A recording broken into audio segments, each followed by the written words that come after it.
o céu e o inferno ou justiça divina segundo o Espiritismo, afirmam que o castigo os segue por toda parte, que não sabem o que seja paz nem repouso.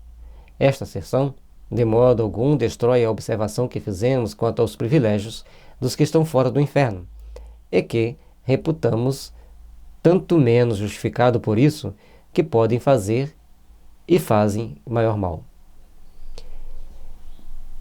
Nós precisamos estar sempre vigilantes para entendermos que esses espíritos que estão soltos por aí, eles não têm paz de espírito. E por não terem paz de espírito, eles procuram se distraírem, importunando as pessoas. Até que um dia sejam esclarecidos que a interiorização do Evangelho é o caminho que os constrói ao bem, ao amor e à paz íntima.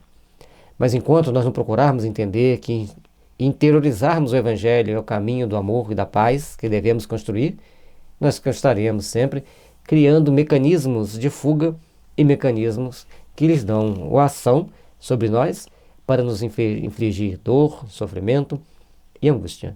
Por isso, meus irmãos, minhas irmãs, precisamos aprender a valorizar o bem, a construir o bem e a trabalharmos para que esse bem esteja sempre nos impulsionando, iluminando nossos caminhos e nos conduzindo ao regaço de nosso Pai. É de crer que esses demônios extra-infernais não sejam tão felizes como os bons anjos, mas não se deverá ter em conta a sua relativa liberdade?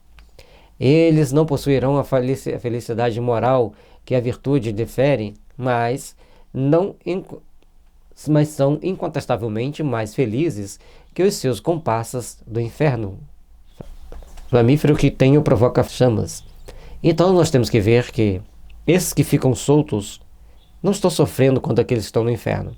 E aí nós vamos voltar lá nas obras do André Luiz, que complementa as obras do Kardec, o Céu e o Inferno, e todos os outros da série André Luiz, mas principalmente o Céu e o Inferno, vai estar nos mostrando que espíritos há que ficam presos em regiões infelizes, não que estejam no local flamífero, mas estão em região de sofrimento, onde o verdadeiro fogo que os atormenta é o fogo da consciência culpada. E também aqueles que ficam vagando sobre a Terra e alguns planos inferiores do espaço, mais próximo à Terra, também vivem grande sofrimento. Aqueles que conseguem acessar os humanos que estão aqui encarnados é só para travar sofrimento, angústia e desespero. Mas, se eles forem esclarecidos através da reunião mediúnica, através de uma leitura espiritualizante, a pessoa começará a experimentar a paz. Mas para você sentir essa paz, você tem que perseverar, porque ninguém vai se desligar do mal simplesmente porque estalou o dedo. Se você tem um vício de beber, vício de fumar, os teus amigos de vez em quando vão te chamar, vão te importunar para que você vá com eles para este ou aquele ambiente onde vai beber, vai fumar. Assim também, enquanto você vai tentar se desvencilhar de certos espíritos, você vai encontrar a sua dificuldade. E aí, com o passar do tempo, você cria o vício de estar com eles, aí fica mais complicado ainda.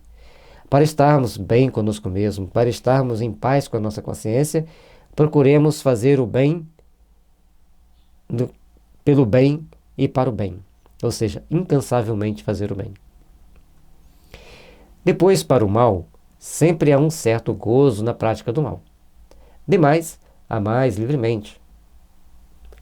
Perguntai ao criminoso o que preferem, de ficar na prisão ou percorrer livremente os campos agindo à vontade, pois o caso é exatamente o mesmo. Os espíritos maus, eles querem cometer crimes, perturbar, importunar, assim como os criminosos. Mas vai chegar um momento que também esses espíritos maus vão encontrar a sua prisão, um corpo físico. Ao encontrarem esse corpo físico, ao reencarnarem, passarão para as provas necessárias do seu processo restaurador e reconciliador com a sua consciência. E aí vem um outro nível de sofrimento, onde esses espíritos passam por sofrimentos atrozes ou não, para se educarem, para se aprimorarem e para se fazerem melhores. Afirmam outros sim, que o remorso os persegue sem tréguas, nem misericórdias, esquecidos de que o remorso é o precursor imediato do arrependimento, quando não é o próprio arrependimento. Tornados perversos, obstinam-se em o ser e se-lo-ão para sempre. O remorso os persegue sem tréguas. Se você faz o mal, certamente você vai chegar um momento que você vai ter a bênção do remorso, do arrependimento.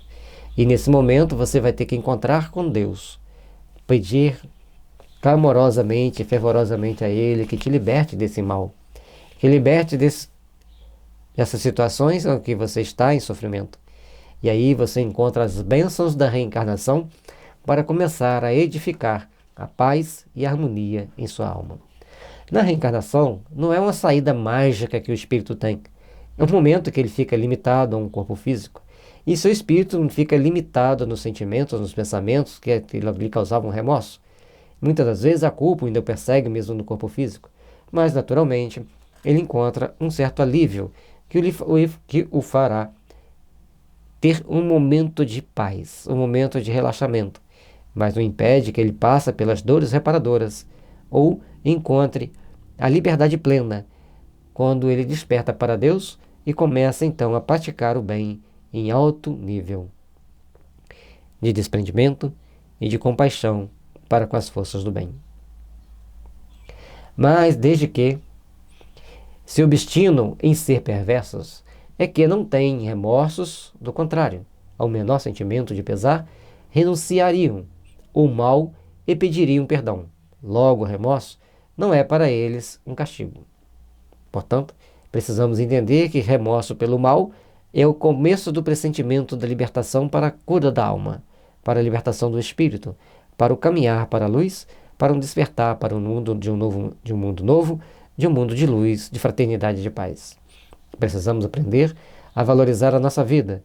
Precisamos aprender a valorizar os sentimentos de amor, os sentimentos de paz e de fraternidade.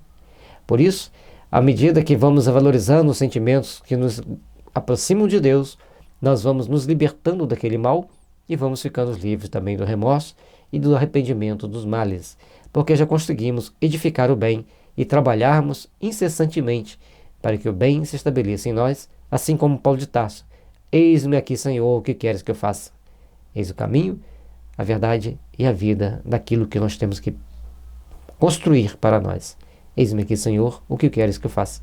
E começarmos a agir e a trabalhar incessantemente para que o bem se estabeleça em nossos corações.